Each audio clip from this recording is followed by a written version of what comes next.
All right, so Information Intensive Environment by Jacqueline Endler. Introduction.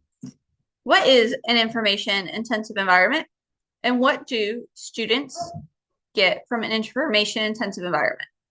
So, an information intensive environment is a space where children are going to be engaging and utilizing different literacy activities and developing their language skills as well as social skills. It allows them to become problem solvers as well as develop critical thinking skills for themselves. It's also going to provide them with an environment that provides them comfort and makes them engaged and accessible to the materials that are going to be useful to them in their classroom.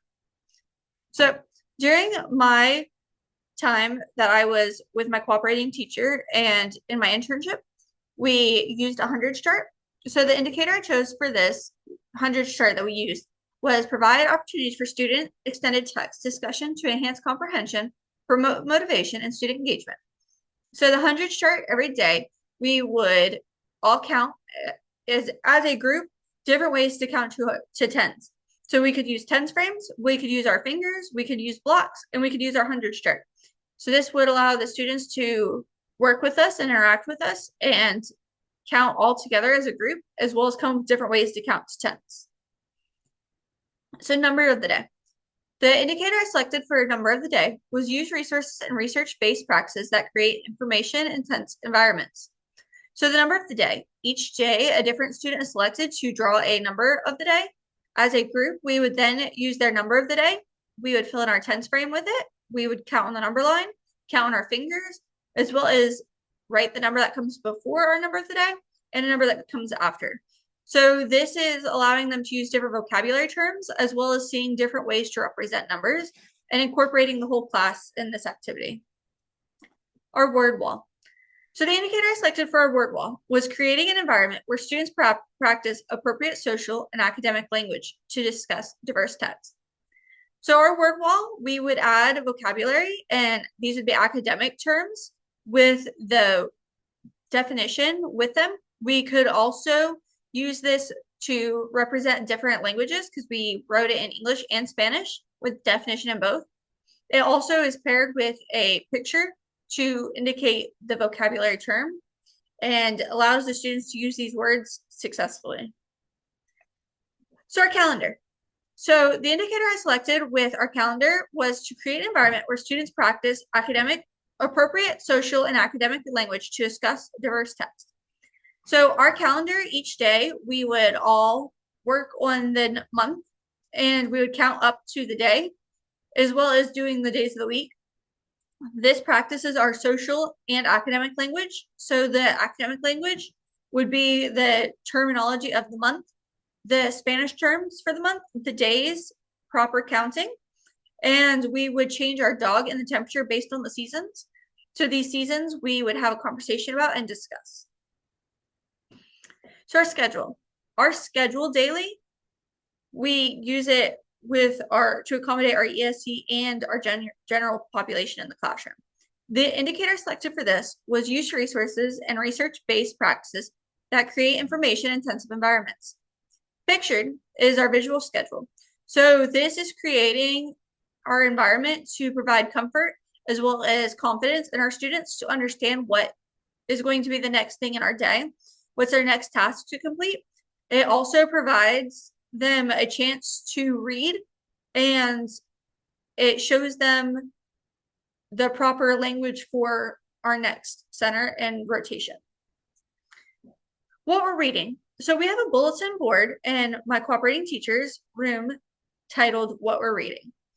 The indicator I selected for this was provide an environment that supports wide reading of print, digital text, both informational and literary, to enhance vocabulary. So what we're reading would be something that we would fill out as it is dry erase with our dry erase markers. And as we're reading, the students would be able to interact with us and we would have discussions to discuss the character, the settings, our series of events that are happening, as well as the problem and solution that are happening in our stories. The sound wall. So the sound wall. The sound wall On one side of the bulletin board is for vowels. The indicator I selected was provide opportunities for students, extended text discussion to enhance comprehension, promote motivation, and student engagement.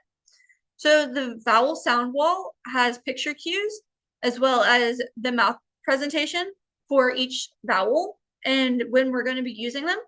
As the students are learning them, they can use their cues and they can engage their friends to find these. So one thing I've noticed a lot is the itchy eye. So when we say itchy eye, because of the cue and indicator on the picture, the students might itch their leg when they're saying itchy eye.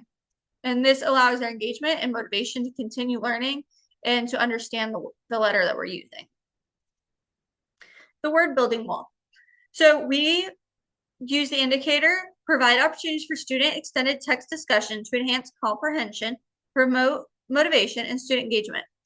So this is a large wall that after we have learned letters, we can add them to our word wall. The students can engage with changing the letters on the big magnet board, and they can each build a word, especially our sight words, and they can do it with each other and kind of make it a game sort of thing to engage them and keep them interested in learning. So our sight words. The indicator I selected for our sight words was use resources and research-based practices that create information-intensive environments.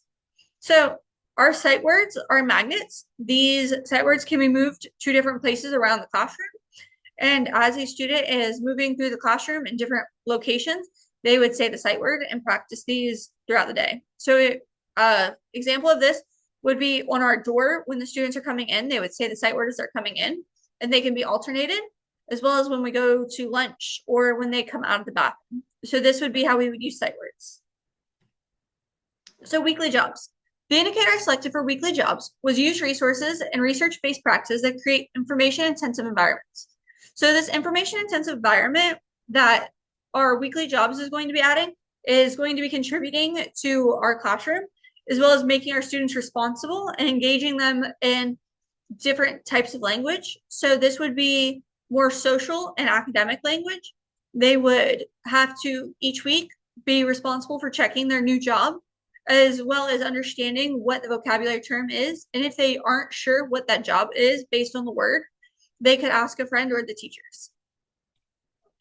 So in conclusion, building an information-intensive environment allows our students to be confident in their rooms, as well as build their literary and oral language skills.